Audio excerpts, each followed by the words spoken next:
오늘 요한복음 6장 마지막 말씀 같이 나누겠습니다. 미국의 발명가요, 저술가, 그리고 아주 저명한 미래학자입니다. 그리고 구글 엔지니어링 담당 이사로 계시는 레이 커즈와일 박사가 하루에 영양제 100알을 드신답니다. 영양제 100알에다가 알카리수, 녹차, 최고급 와인까지 드시는데 2015년에 이분이 1년 동안 드신 영양제 비용이 100만 달러, 약 11억 원어치 영양제를 드셨어요. 왜 그런 줄 아십니까? 앞으로 20년, 25년 뒤면 생명공학이 발달하고 분자 나노 기술이 발달합니다. 생명공학이 발달하면 유전자 설계도를 바꿀 수 있어요. 그리고 분자 나노 기술이 발달하면 인간의 생체 기관을 만들어낼 수 있습니다. 조직을 만들어내고. 그래서 이 커즈와일 박사는 그때까지 살자. 그때까지만 살면 유전자 지도 재설계하고 인체 장기를 전부 새로 만드니까 인간이 영생하는 시대가 온다 그러는 겁니다. 그래서 앞으로 20년, 25년만 살아남으면 된다. 그래서 하루에 영양제를 100알씩 드시는 거예요. 영양제 100알 드실 필요 없습니다. 왜? 하나님은 더 놀라운 선물을 우리에게 주셨는데 누구든지 예수 그리스도를 믿기만 하면 영생을 얻는 자리로 우리를 초대해 주셨어요. 그러니까 그리스도를 믿기만 하면 영생을 가진 사람이 됩니다. 근데 영생을 가르치실 때 요한복음 6장에서 예수께서 우리에게 정말 그 어색하고 불편한 이야기를 하셨는데 하나님의 주권에 대한 얘기를 하셨어요. 영생의 가르침엔 반드시 하나님 주권에 대한 가르침이 함께 옵니다. 하나님께서 예수께서 이렇게 말씀하셨습니다. 아버지께서 내게 보내신 자만 내게 와서 예수를 믿을 수 있다. 아버지께서 보내신 자가 와서 나를 믿고 영생을 얻을 것이다. 그리고 나는 그 사람을 마지막 날에 다시 살리고 한 사람도 잃어버리지 않을 것을 약속을 하셨어요. 하나님이 선택한 사람만 구원을 받는다는 것. 되게 불편합니다. 왜냐하면 하나님이 선택한 사람만 영생을 얻는다. 그러면 안 믿으려고 해도 이 사람은, 선택받은 사람은 언젠가 믿을 것이고, 내가 아무리 믿으려고 해도 선택받지 않았다면 난 못 믿는 거예요. 과연 하나님께서 고른 사람만, 너만 천국 가자 이렇게 하실까? 하나님의 예정이라는 게 있습니다. 그러나 하나님의 예정 가운데 인간의 자유의지도 있어요. 언제 하나님의 예정이 이루어지는가? 인간의 자유의지와 하나님의 예정이 만나는 지점이 있습니다. 그걸 설명한 게 잠언 8장 17절 18절입니다. 나를 사랑하는 자들이 나의 사랑을 입으며, 인간의 자유의지가 우리가 하나님을 간절히 사랑하면 사랑을 입으며 하나님의 주권과 예정이 이루어지는 거예요. 또 나를 간절히 찾는 자가 인간의 자유의지입니다. 우리가 간절히 하나님을 찾으면 나를 만날 것이라 하나님의 예정이 이루어지는 거예요. 하나님에게는 우리가 소망하는 모든 게 다 있습니다. 부귀가 내게 있고 장구한 재물과 공의도 내게 있느니라. 그걸 가지고 계신 하나님을 우리가 사랑하고 간절히 찾으면 하나님의 사랑을 입고 하나님을 만난 바 될 것이라고 말씀하셨어요. 가버나움 회당에서 예수께서 생명의 떡에 대해서 말씀하셨을 때 제자들이 크게 두 무리로 갈라져서 그들은 이 하나님의 주권에 대한 가르침 때문에 결국 예수님을 떠나는 사람들이 생겨납니다. 먼저 60절에서 66절까지 예수님을 따르는 제자들의 반응을 보고 67절에서 71절까지 12제자의 반응을 저희가 볼 거예요. 먼저 60절에서 66절까지 제자들의 반응입니다. 이 가버나움 회당에서 생명의 떡에 대한 가르침을 받고 제자들이 이렇게 반응했습니다. 60절에 제자 중 여럿이 듣고 말하되 이 말씀은 어렵도다. 누가 들을 수 있으리요. 생명의 떡, 예수께서 내가 하늘에서 내려온 떡이다. 나를 먹는 자는 살리라. 나를 먹는 자는 영생을 얻으리라. 인자의 살을 먹고 인자의 피를 마시지 않는 사람은 영생이 없다. 내가 너에게 줄 생명의 떡은 내 살이라. 이 예수님의 이 가르침을 듣고 많은 제자들이, 제자는 누구예요? 예수님을 따르기로 결단한 사람입니다. 예수님을 따르기로 결단한 제자들이 이 말씀을 듣고 어렵다, 누가 들을 수 있느냐고 소리쳤습니다. 우리는 하나님의 거룩한 영원한 생명을 가진 사람들입니다. 요한복음 1장 1절에서 4절까지 하나님의 생명은 하나님 말씀이라고 그랬습니다. 그러므로 하나님 말씀으로만 우리 안에 영적 생명이 자라나고 하나님 말씀을 통해서만 영적 생명이 풍성해질 수 있습니다. 그런데 하나님 말씀을 어렵다, 듣기가 어렵다. 그래서 이 제자들은 어떻게 했나요? 66절에 보시면 많은 제자가 예수님을 떠나가 버렸습니다. 너무 어려워, 들을 수가 없어, 힘들어. 그래서 그들은요, 예수님을 떠나고 다시는 예수님을 따르지 않았다고 했습니다. 우리는 하나님 말씀에 대해서 성숙한 자아를 가져야 합니다. 말씀을 듣는 데에 미숙해지면 우리 안에 하나님이 주신 영원한 생명이 자라나질 않는 거예요. 그리고 우리의 믿음이 자라날 수가 없는 겁니다. 히브리서 5장 13절 14절에서 유아적 상태에 있는 사람하고 장성한 사람을 비유를 했습니다.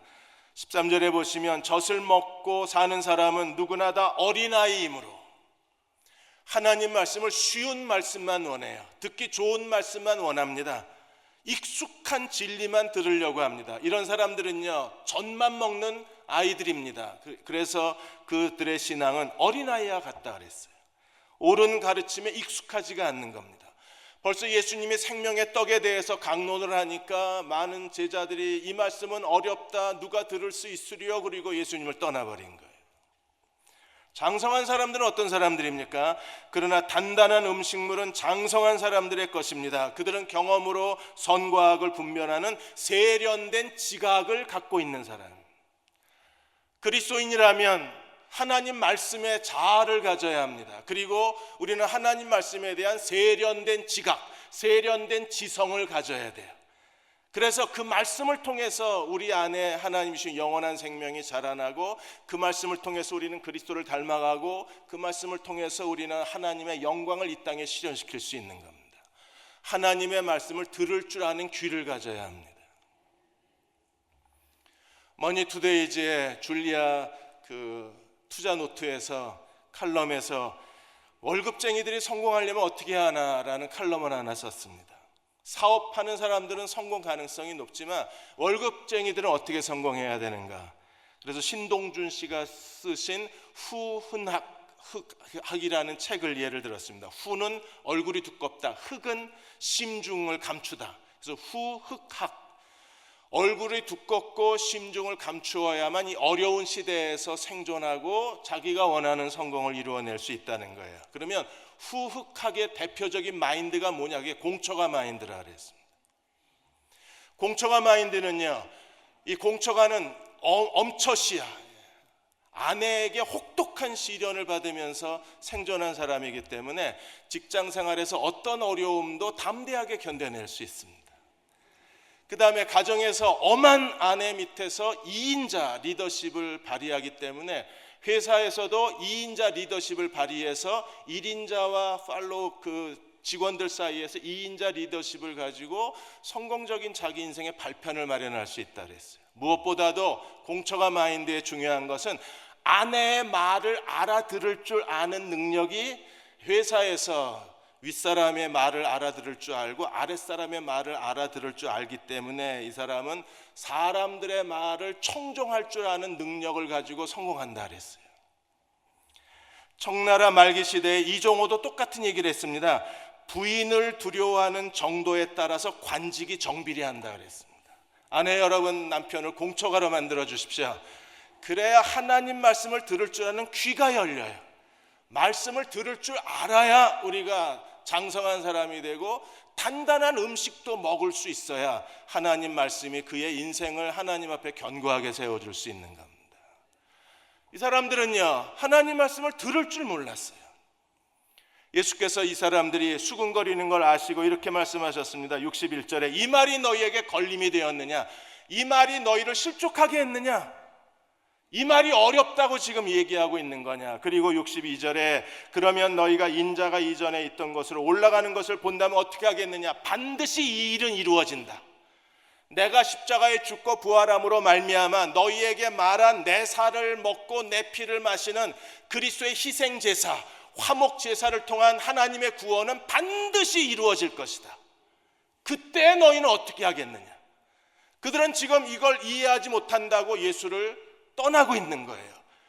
그런데 하나님은 그 일을 반드시 이루어내실 것입니다. 그러면 우리는 어떻게 해야 되나요? 예수님 하나님 말씀에 대해서 이렇게 정의하셨습니다. 63절에 살리는 것은 영이니 육은 무익하리라. 내가 너에게 이른 말은, 가버나움 회당에서 말씀하신 생명의 떡에 대한 이 강론은 내가 너에게 가르치니 모든 말은 영이요 생명이라. 하나님 말씀이 생명입니다. 그런데 그 말씀은요 영이요 생명입니다. 무슨 말입니까? 성령으로만 깨달아질 수 있는 거예요. 육체는 무익합니다. 인간의 지성, 인간의 상상력, 인간의 지혜, 인간의 도덕적 관념을 가지고 이해할 수 있는 게 아닙니다. 이것은 성령의 가르치심으로만 깨달아질 수 있는 게 하나님 말씀입니다. 우리가 하나님 말씀을 깨달으면 그 말씀이 우리의 생명이 되는 거예요. 그래서 내 말은 영이요 생명이라. 우리가 하나님의 말씀을 깨닫는 자리에 서기까지 우리는 이해할 수 없다고 그래서 예수 믿는 걸 포기할 수가 없는 겁니다. 이해할 수 없다고 해서 매일 젖이나 이유식만 먹을 수는 없는 거예요. 하나님 말씀을 아는 지식에서 자라나야만 합니다. 베드로전서 1장 23절에 우리의 거듭남에 대해서 이렇게 말했습니다. 너희가 거듭난 것은 썩어질 씨로 된 것이 아니요 썩지 아니할 씨로 된 것이니. 썩지 아니할 씨가 뭐예요? 살아있고 항상 있는 하나님 말씀으로 되었느니라. 하나님 말씀으로 거듭난 것을 믿으십니까? 하나님 말씀으로 거듭났으면 하나님 말씀의 자아로 살아야 되는 거예요. 제가 남자로 태어났기 때문에 평생을 남자의 자아로 사는 겁니다. 하나님 말씀으로 태어난 사람들은 평생을 말씀의 자아를 갖고 사는 거예요. 그래서 2장 1절에 3절까지 그러므로 모든 악독과 모든 기만과 외식과 시기와 모든 비방하는 말을 버리고 어떻게 해야 되나요? 갓난아는 아이들 같이 순전하고 신령한 젖을 사모하라. 순전하고 신령한 젖이 뭡니까? 하나님 말씀을 사모해라. 이는 너희로 구원에 이르도록 자라게 하려 함이라. 너희가 주의 인자하심을 맛보았으면 하나님의 사랑을 온몸으로 체험했으면 그 은혜로 거듭난 사람이라면 너희는 그렇게 해라. 어떻게 해요? 순전하고 신령한 젖을 사모해야 합니다. 하나님 말씀을 사모해야 그 말씀이 우리의 구원에 이르도록 자라나게 만들어주는 거예요. 세미골 이야기에서 무디 목사의 이야기를 거기에 실었습니다. 무디 목사가 거듭난 이후에 하나님 말씀대로 살고 싶었어요. 죄 짓고 싶지 않았습니다. 하나님께 헌신하고 싶었습니다. 그런데 계속 죄를 짓는 거예요. 하나님의 뜻대로 살 수가 없는 겁니다. 그래서 그는 기도하고 부흥회를 쫓아다니지만 기도할 때뿐이고 부흥회 은혜 받을 때뿐이지 다시 돌아서면 죄를 짓는 겁니다. 그래서 무디는 자기 자신에 대해서 크게 실망을 했습니다. 그래서 자기 자신을 길가에 떨어진 씨앗이라고 그랬어요. 하나님 말씀이 뿌리를 내리지 못하고 하나님 말씀대로 순종하지 못하는 자기 자신을 탄식을 했습니다.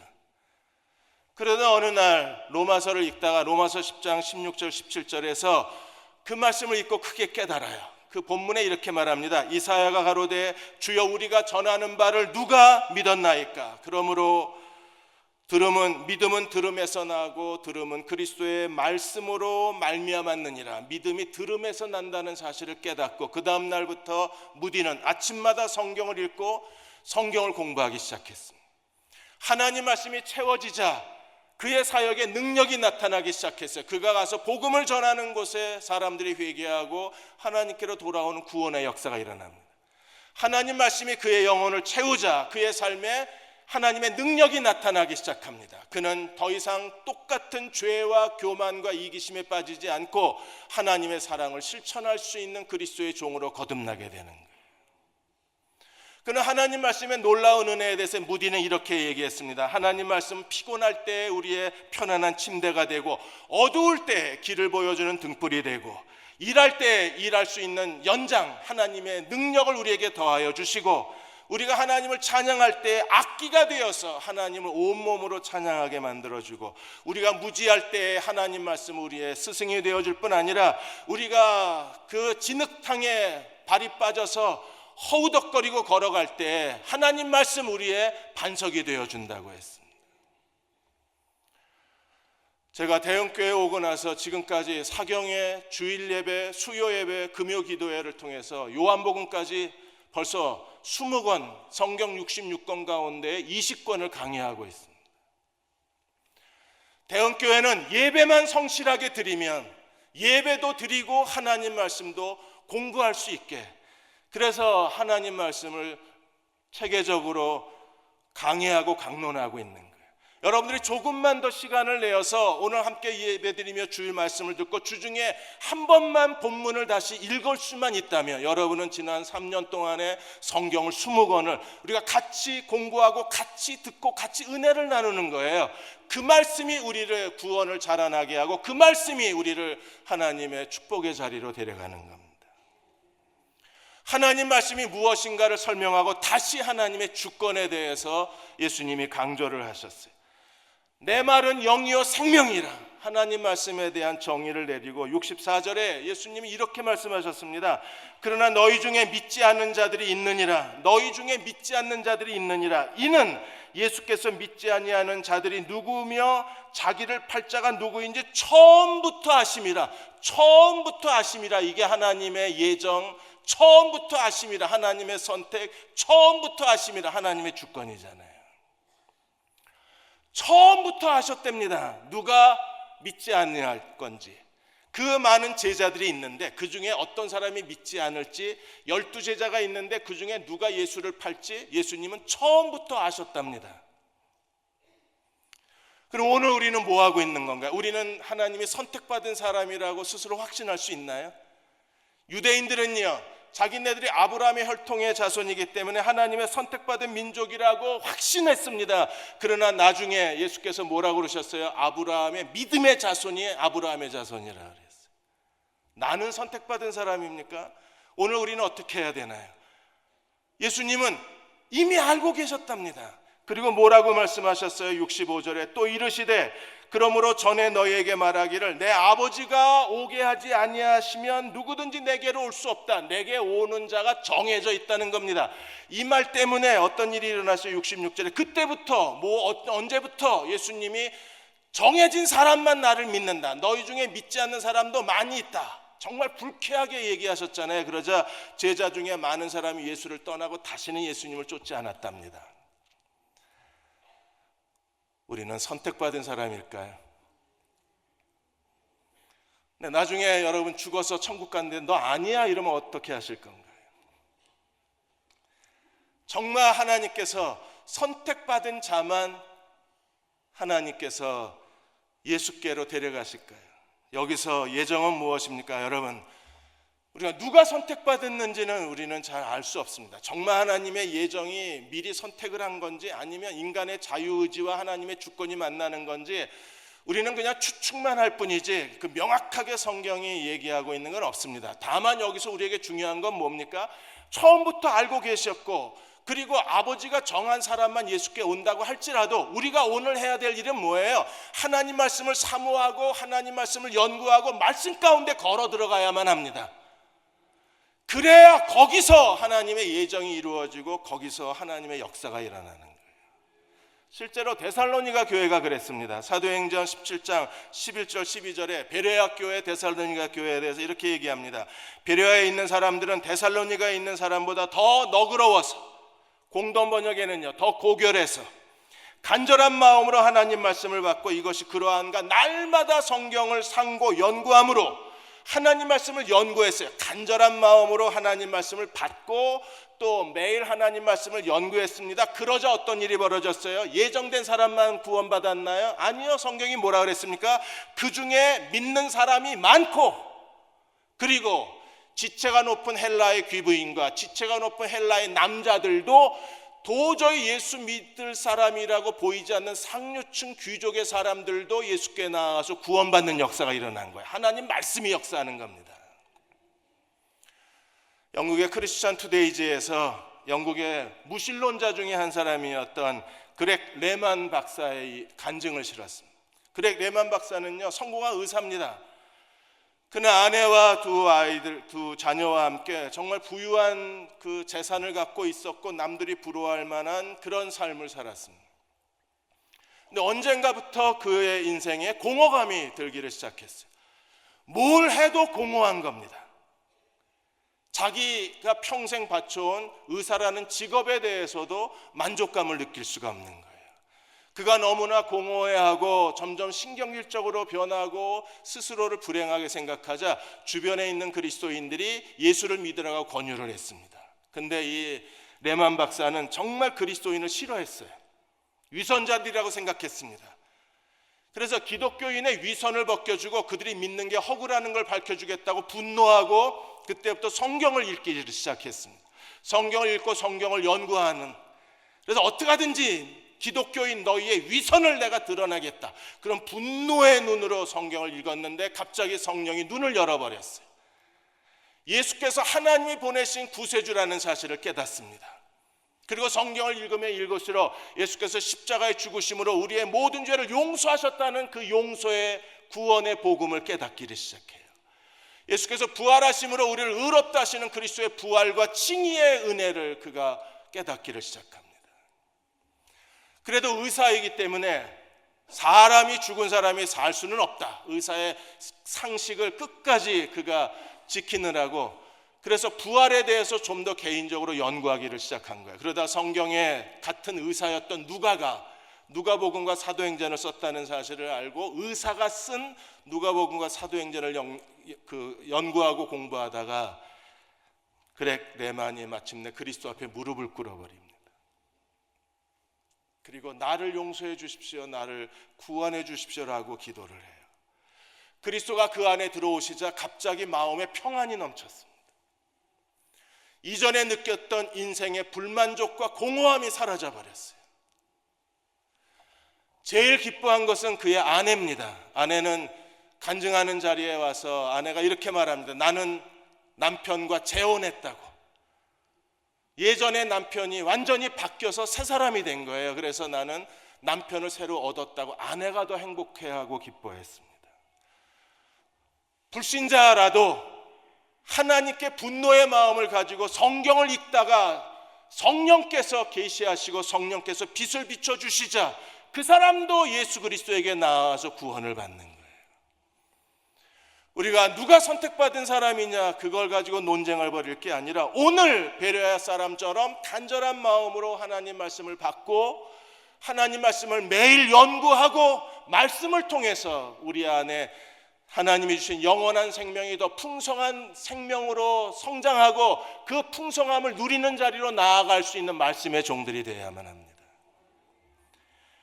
두 번째로 67절에 71절까지 이제 12제자로 범위를 좁히셔서 예수님이 12제자에게 67절에 이렇게 말씀하셨습니다. 예수께서 12제자에게 이르시되 너희도 가려느냐.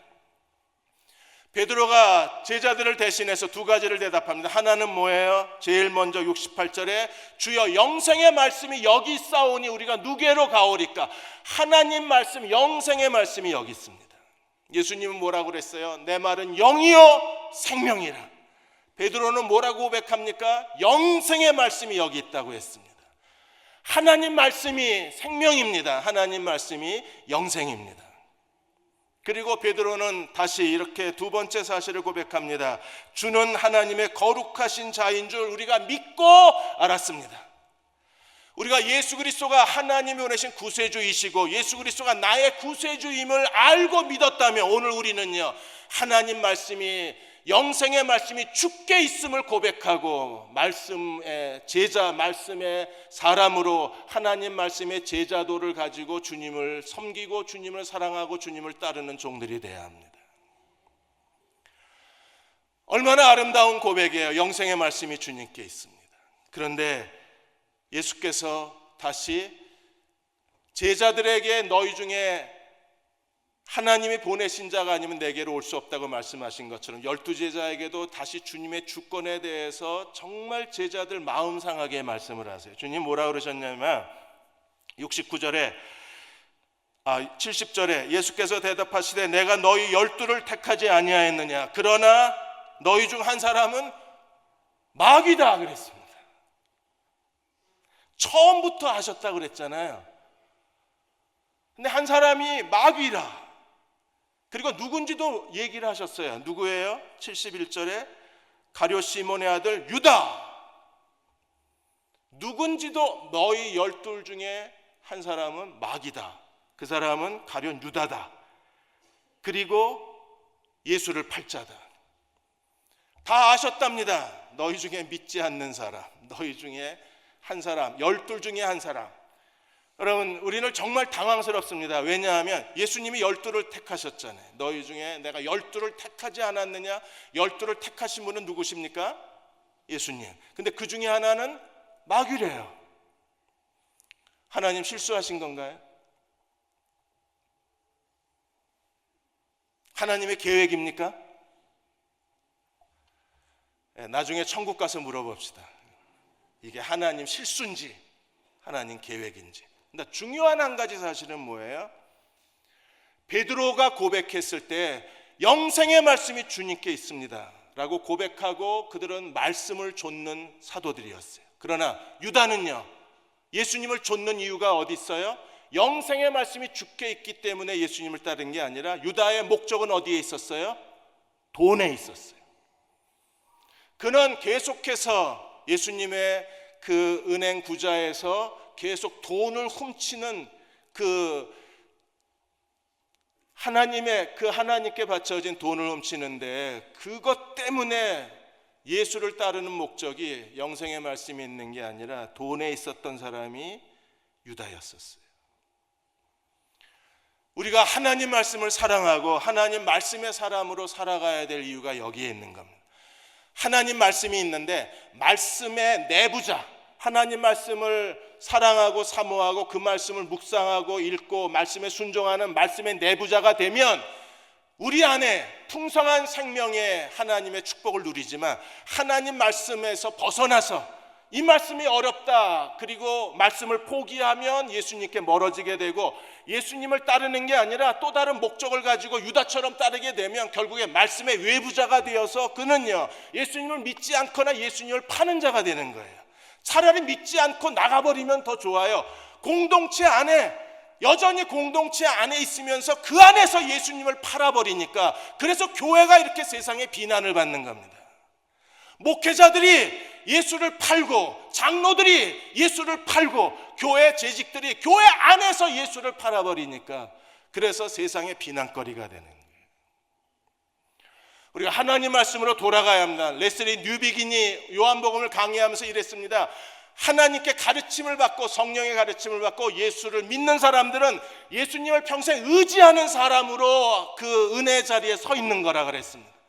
우리가 예수님을 평생 의지한다는 건 무엇입니까? 우리가 진리를 이해하지 못해도 하나님 말씀과 우리의 현실에 너무 괴리가 일어나고 모순처럼 보여도 많은 사람들이 예수를 배척하고 교회를 배척할지라도 여전히 주님을 충성되게 따르는 사람들이 아버지께 듣고 배운 사람들이라 그랬어요.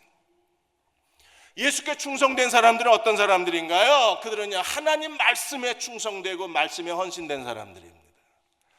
하나님은 오늘도 우리에게 말씀의 사람으로 만드시기 위해서, 그래서 크고 작은 시련과 어려움이 우리에게 있는 거예요. 그리스도인이 왜 시련을 당합니까? 시련 당하는 목적 중에 하나가 하나님의 말씀의 사람으로 만드시는 겁니다. 시편 119편 67절에 다윗은 이렇게 고백합니다. 고난당하기 전에는 내가 그릇 행하였더니 이제는 주의 말씀을 지키나이다. 고난당하기 전에는 제멋대로 살았습니다. 그러나 고난을 통해서 이제 어떤 사람으로 바뀌어졌나요? 주의 율례를 지키나이다. 하나님 말씀을 순종하는 사람으로 바뀐 거예요. 그럼 그렇게 되고 싶지 않으신가요? 고난의 대가를 치르고라도 우리가 하나님의 율법을 지키는 사람으로 된다면 그 사람은요, 말씀이 주는 풍성함을 경험할 수 있는 거예요. 시편 119편 71절에 고난당한 것이 내게 유익이라, 이로 말미암아 내가 주의 율례를 배우게 되었나이다. 하나님의 말씀을 깨닫습니다. 새로운 진리를 가르침을 받습니다. 진리의 눈이 열리는 거예요. 그렇게 되면 165절에 있는 것처럼 주의 법을 사랑하는 자에게 큰 평안이 있으니 그에게 장애물이 없으리로다. 왜요? 하나님 말씀대로 순종하고 살아가니까 장애물이 없는 거예요. 성경 다음에 많이 팔린 책이 잔 버년이 쓴 철로역정이라는 책입니다. 여러분, 철로역정은 복음의 그 순수한 진리가 보석처럼 그 안에 박혀 있습니다. 철로 역정을 쓰게 된 것에 대해서 존 버년이 하나님이 나를 감옥으로 보내지 않으셨다면, 감옥이 없었다면 철로 역정도 없었다고 그랬습니다. 그는 영국의 침례교 목사로서 영국 왕실이 설교하지 말라고 경고했음에도 불구하고 설교를 하다가 감옥에 갇힙니다. 설교하지 않겠다고 서명하면 내보내주겠다고 그랬는데 존 버년은 그가 설교자로 부르심을 받았기 때문에 그 서류에 서명할 수가 없었던 거예요. 그래서 서명을 거부합니다. 그로 인하여 베드포드 감옥에 갇히고 아내와 네 자녀는요 정말 고통을 당했습니다. 사람들의 비난과 그리고 가난과 굶주림에 시달려야 했어요. 아이 중에 한 아이는요 시력을 잃어버린 아이입니다. 그 아이만 생각하면 존 버년은요 눈물이 쏟아지고 가슴이 찢어졌습니다. 그럼에도 서류에 서명할 수가 없었던 거예요. 근데 감옥에서 하나님 말씀이 열렸어요. 그는 이렇게 고백합니다. 나는 지금까지 내가 볼 수 없었던 하나님 말씀에 있는 보물을 보고 있다. 어디서? 감옥에서. 지금 감옥에 있는 것만큼 하나님 말씀이 내 속에 쏟아져 들어온 적이 없었다. 내가 전에는 아무것도 발견하지 못했던 성경에서 갑자기 성경이 빛으로 빛나기를 시작을 한 거예요. 거기서 예수 그리스도를 실제적으로 보고 예수 그리스도가 어떤 분이신가를 깨닫게 되고, 그리고 그 그리스도를 믿는 믿음의 진리를 그걸 지식으로 만들어낸 게 그게 철로 역정이라는 책의 가르침인 겁니다. 눈이 열렸대요. 하나님 말씀이 보였답니다. 말씀이 빛으로 비추어지기를 시작하고 말씀 속에 예수 그리스도를 만났답니다. 어디서요? 그의 감옥에서. 이렇게 하나님 말씀을 깨닫게 되면 우리는 어떻게 말씀의 복을 누릴 수 있을까요? 저는 잠언을 읽다가 잠언 3장 1절에 10절까지 그리하면이라는 말이 5번 나오는 걸 찾았어요. 우리가 하나님 말씀에 순종하면 하나님께서요 감추어 놓으신 하나님의 보물이 있어요. 하나님의 축복이 있습니다. 그게 5가지 약속으로 나와 있어요. 제일 먼저 3장 1절과 2절에 보시면 내 아들아 나의 법을 잃어버리지 말고 내 마음으로 나의 명령을 지키라. 하나님 말씀에 순종하면, 그리하면 제일 먼저 주시는 게 뭐예요? 내가 장수하여 많은 해를 누리게 하며 평강을 더하게 하리라. 여러분, 지금 많은 분들이 가장 큰 소망이 무엇입니까? 오래 사는 거잖아요. 그래서 여러 가지 건강 음식도 많이 드시고, 근데 하나님이 약속해 주셨어요. 우리가 하나님 말씀대로 순종하면 하나님이 첫 번째 그리하면이 뭐예요? 내가 장수하여 많은 해를 누리게 할 것이다. 그런데요, 가난하고 병든 채 오래 살면 그건 불행이잖아요. 근데 하나님은 뭐라고 그러셨어요? 많은 해를 누리게 하며 평강을 더하게 하리라. 정말 편안하고 기분 좋은 노후를 약속해 주신 거예요.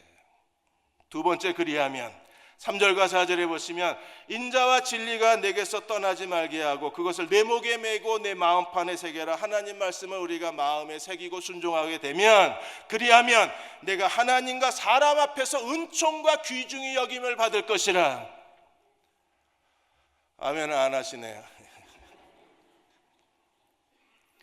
우리가 가장 소망하는 게 그거잖아요. 하나님께 인정받고 사람에게 인정받는.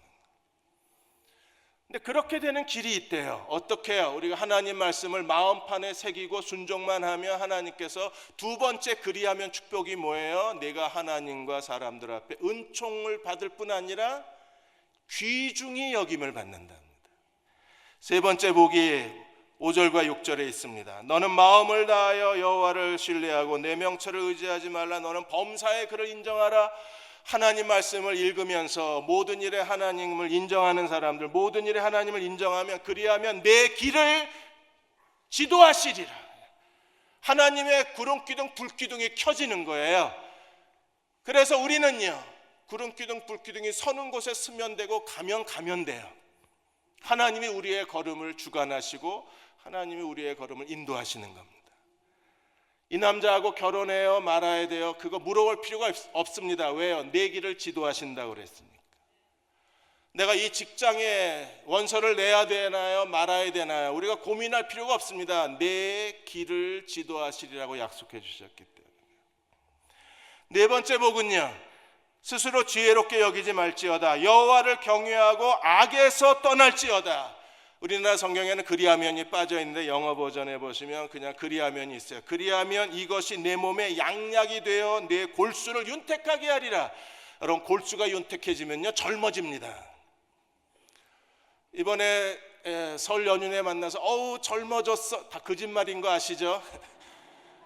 골수가 윤택해져야 젊어지는 거예요. 골수가 윤택해진 사람은요 피부 색깔도 좋고요, 골수가 윤택해진 사람은요 면역력도 높아지고. 근데 우리가 하나님을 경외하고 악에서 떠나기만 하면 하나님이 우리에게 내 몸에 양약이 되고 영생의 알약을 100알씩 털어넣을 필요가 없는 거예요. 우리가 하나님께 순종하기만 하면 내 몸에 양약이 되고 내 골수가 윤택하게 되리라. 마지막 5번째, 그리하면의 복은 내 재물과 내 소산물의 처음 익은 열매로 여호와를 공경하라 하는 말씀에 순종하는 사람들은요 하나님을 공경하는 사람들입니다. 하나님을 공경하면 어떻게 되나요? 내 창고가 가득히 차고, 하나님 그것까지 안 바랍니다. 절반만 채워주셔도 좋습니다. 그런데 하나님 약속은 뭐예요? 가득히 채우고, 뭘? 내 창고를. 하나님 믿을 바에 한번 이렇게 살아보는 것도 좋지 않을까요? 지금 하나님 믿으시니까 와서 예배 드리시는 거잖아요. 그러면 우리 중에 누군가는 이 약속을 좀 누려야 되지 않을까요? 내 창고를 3분의 1만 그래도 감사할 텐데. 아니요, 저는 5분의 1만 주셔도 감사할 것 같아요. 그런데 하나님은 가득히 채우고 거기다가 내 포도즙 틀에 포도즙이 넘치랴 그래도 감사할. 작년 거래도 포도즙이 넘치기만 해도 전 감사할 것 같아요. 아니 3년 전 거래도 괜찮아요. 포도즙 틀에 포도즙만 넘쳐도 감사할 텐데 주님은 뭐라고 말씀하셨어요? 새 포도즙이 넘치리라. 새 포도즙은 뭐예요? 작년 거 다 팔렸다는 거잖아요. 그래서 매년 포도즙을 새로 짠다는 거잖아요. 그만큼 삶에 활력이 있고 성취가 있고 하나님이 주시는 기쁨이 넘치는 거예요. 여러분, 신앙생활이라는 게 무엇입니까? 열심히 하나님 말씀을 듣고 매일 삶에서 묵상하고, 그리고 매일 삶에서 하나님 말씀을 순종해서, 그래서 하나님이 주신 축복을 가지고 이 세상에 하나님의 사랑과 정의를 세우고, 그리고 하나님 나라를 확산하는 것, 그게 그리스도를 따르는 길 아닐까요? 존 템플턴이 열정이라는 책에서 리빙스턴 이야기를 했습니다. 리빙스턴이 어느 아프리카 한 부족과 더불어서 살면서 복음을 전하고 있었는데, 그때 리빙스턴이 희귀 혈액병에 걸려서 갓 짜낸 염소젖을 먹지 않으면 음식을 먹을 수가 없는 거예요. 젖을 짜서 조금만 시간이 지나면 먹을 수가 없어요. 정말 좋은 염소를 한 마리 사다가 그래서 염소젖을 짜고 바로 마셨습니다. 근데 그 부족에 추장이 한 사람이 있었는데, 이 추장은 모든 마을의 소유가 자기 거예요. 지나가다가 추장이 괜찮은데 이러면 지 거예요. 그래서 부족 사람들이 갖고 있는 물건이나 뭐 땅이나 뭐 여자나 괜찮은데 이러면 다 추장이 가져가는 겁니다. 근데 어느 날 추장이 지나가다가 리빙스턴 염소를 본 겁니다. 정말 건강하고 튼튼하게 생기니까 괜찮은데 하는 순간에 부하들이 추장에게로 염소를 갖다 바쳐버린 거예요. 리빙스턴이 나중에 알고 정말 서운했습니다. 왜요? 그건 자기 목숨과도 같은 거예요. 매일 신선한 젖을 먹어야 사니까. 추장이 미안했는지 리빙스턴에게 자기가 들고 다니던 지팡이를 하나 준 겁니다. 추장 지팡이. 그래서 리빙스턴이 지팡이를 받아들고 굉장히 서운해했어요. 그래서 탄식했습니다. 자기 집에서 일어난 하인한테, 야, 나는 염소 없으면 죽어야 되는데, 야, 추장이 염소 가지고 겨우 나한테 지팡이 하나 줬다 그랬더니 이 하인이 눈이 이만해져 가지고 주인님, 선교사님, 그거 정말 추장이 줄 수 있는 최대의 선물입니다. 지금 추장이 자기가 원하는 걸 다 가질 수 있는 것은 그 지팡이 권위 때문입니다. 그걸 선교사님한테 주었다는 것은 선교사님이 그거 들고 다니다가 좋은데 이러면 다 선교사님께 됩니다. 그런데 선교사가, 복음을 전하는 선교사가 다시 추장 집에 가서 자기 염소를 보고 좋은데 이러고 도로 가져올 수는 없는 거잖아요. 그때 리빙스턴이 크게 깨달아요. 예수 믿는 게 뭔가. 하나님이 우리에게 독생자 예수 그리스도를 선물로 주셨어요. 화목제물로. 누구든지 그리스도를 믿는 사람은 오늘 성가대가 찬양한 것처럼 그리스도가 우리 안에 계십니다. 내 안에 계신 그리스도는 어떤 분이세요? 추장의 지팡이와 같은 거예요. 그분이 나의 모든 필요한 모든 것을 채워주실 수 있는 분이시고, 그분을 우리가 주님을 소유했다는 것은요, 내가 이 세상에 살아가는 데 필요한 모든 지혜와 능력과 그리고 모든 필요한 것들을 예수께서 나에게 주실 수 있다는 약속이 내 안에 계신 그리스도, 영원한 생명이신 그리스도이신 거예요. 우리가 그 하나님의 은혜를 누리려면 오늘 말씀의 사람으로 살아야 합니다. 내 말은 영이요 생명입니다. 하나님 말씀만이 생명입니다. 하나님 말씀은 영생의 말씀입니다. 그러므로 우리가 매일 하나님 말씀을 사랑하고 그 말씀을 묵상하고 그 말씀을 공부하고 그 말씀에 순종하고 그 말씀대로 살아야 돼요. 우리에게 주신 새 계명이 무엇입니까? 내가 너희를 사랑한 것 같이 너희도 서로 사랑하라고 그랬습니다. 주님의 계명이 무엇입니까? 명령이 무엇인 거예요? 너는 모든 족속에게 복음을 전하라고 우리에게 말씀하셨어요. 우리가 하나님 말씀대로 순종하고 말씀의 제자들을 따라 살아가기만 하면 예수 그리스도가 우리의 추장의 지팡이가 되어서 우리를 축복의 도구로 쓰실 것입니다. 하나님의 영광을 드러내어 주실 것입니다. 그 생명의 풍성함을 우리에게 갚아주실 것입니다. 그 풍요로움을, 이 생명의 풍요로움을 누리는 저와 여러분이 되시기를 주의 이름으로 축원합니다. 우리 다 일어나셔서 202장 우리 1절만 부르시고 기도하고 축도하겠습니다. 202장 하나님 아버지 주신 책은 1절만 부릅니다.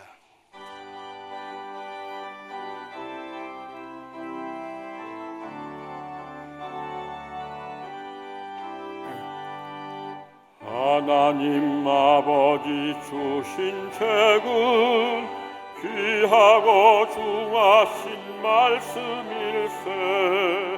기쁘고 반가운 말씀 중에 날 사랑한단 말 삼좋도다. 주께서 나를 사랑하니 즐겁도다. 주께서 나를 사랑하니 나는 참 기쁘다. 자, 우리 같이 기도하겠습니다. 하나님 말씀을 사모하는 마음을 주옵소서. 말씀에 눈을 열어 주옵소서. 주의 법에 기이한 것을 보게 하여 주옵소서. 예수 그리스도를 아는 지식에서 자라나게 하여 주셔서 하나님, 저의 삶이 시냇가에 심은 나무와 같이 되게 해 주시기를 원합니다. 주의 말씀을 주야로 묵상하며 말씀의 사람으로 주님을 따라가는 주님의 참 제자가 되게 하여 주옵소서. 말씀의 갈급함을 종들에게 더하여 주옵소서. 우리 다 같이 함께 통성으로 기도하겠습니다. 하나님, 주의 말씀을 사모하는 마음을 종들에게 더하여 주시고 말씀에 대한 갈급함을 종들에게 더하여 주시고 모든 은혜를 다하여 주의 말씀을 붙드는 저희들 되게 하여 주시기를 원합니다.